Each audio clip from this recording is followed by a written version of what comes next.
My name is Justin Dovi, and when I was 41 years old, I was diagnosed with colon cancer, stage 2.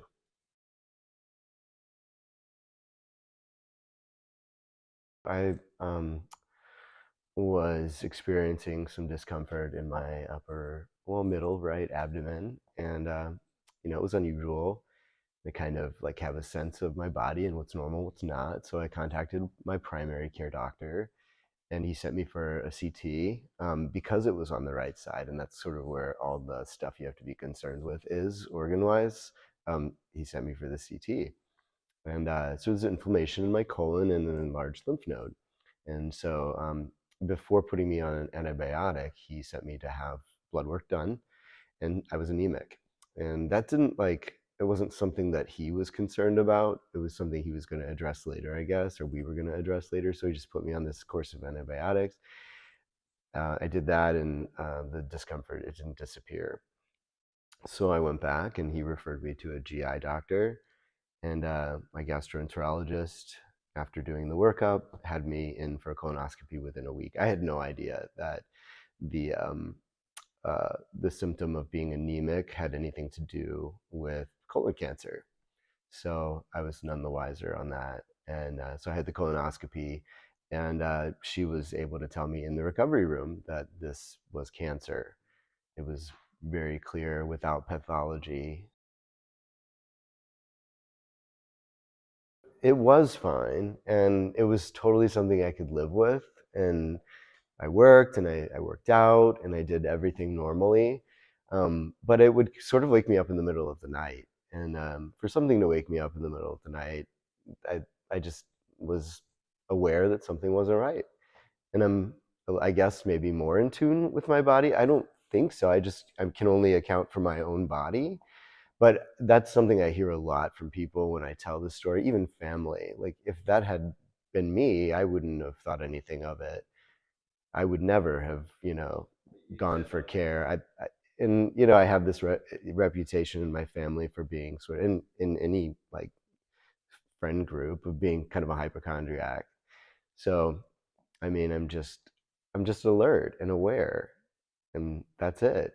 So it's okay to be alert and aware, and to tell people, what's going on with your body, and to not be private about it or ashamed of it. And that's just not me. It's not in my character. So I love to tell anybody and everybody, this is what's going on. This is what I feel. Is this normal?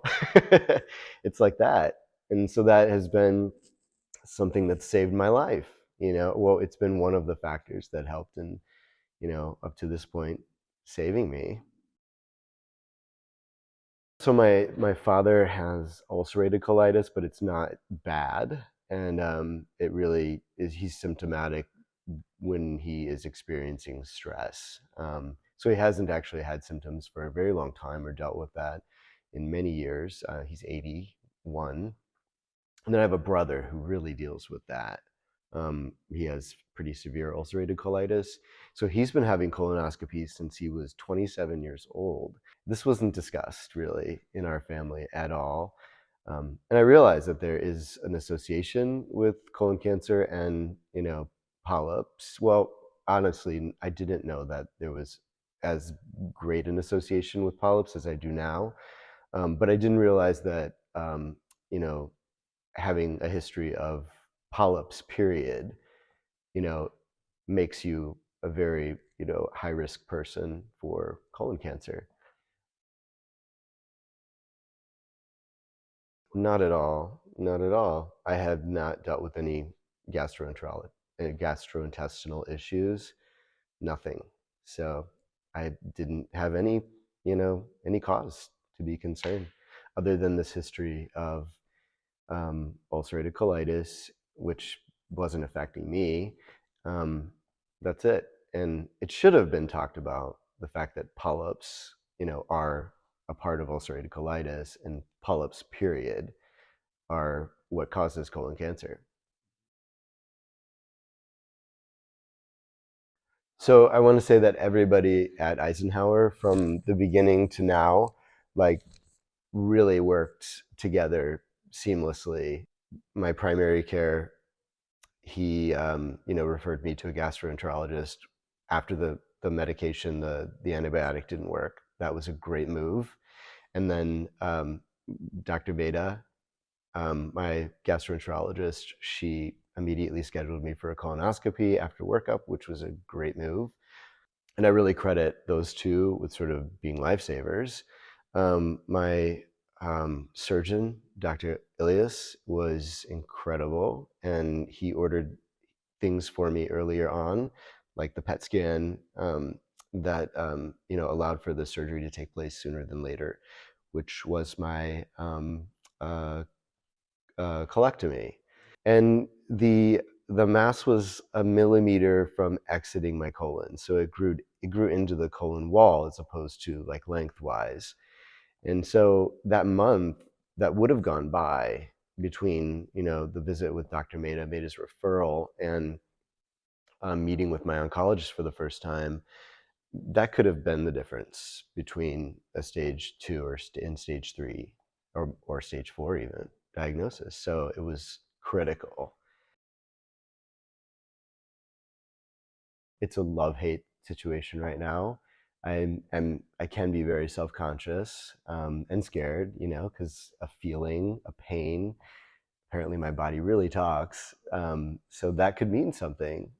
That could lead to more trauma, and so I deal with post-trauma, obviously, and that's something that aftercare can be really helpful with. And again, I hope I know that you know Cheeky Charity does a lot to promote prevention and also screening, but support for people who are going through it is really important, especially not just during but after. I would say after is really hard because you go through treatment and then you're under surveillance for 5 years. And so, having routine scans, it's really frightening. And so I'm in like the thick of that right now. I did a professional photo shoot with Cheeky Charity, and it was a naked photo shoot. It was something I wanted to do.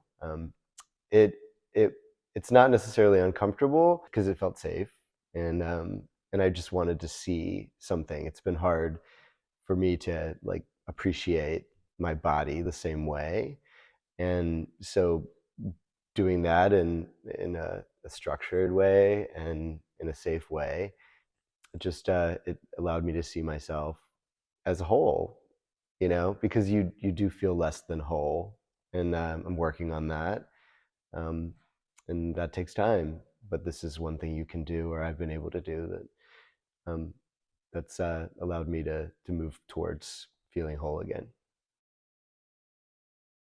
If you know that your father had a colonoscopy at age 50 and polyps were removed, I think that is grounds to talk to your doctor, have a conversation like with your doctor about a history of polyps in your family.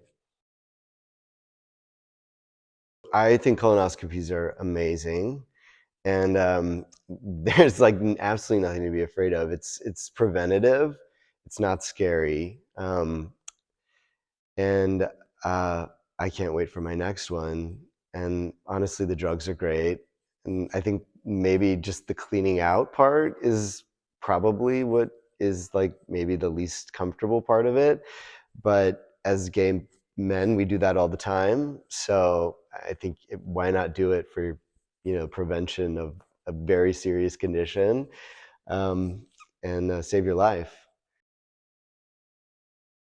Colorectal cancer is affecting younger people in general with greater regularity. Incidence rates are really increasing rapidly. It's the most preventable cancer and the least prevented cancer, like quite literally. And they are finding in people who are 20 years old, just in their mid 20s, are appearing with polyps now.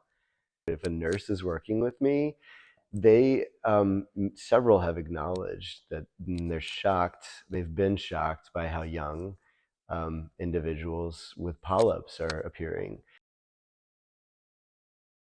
There's a stigma around it. It's still not something that I can just come right out with, and and begin a conversation around easily.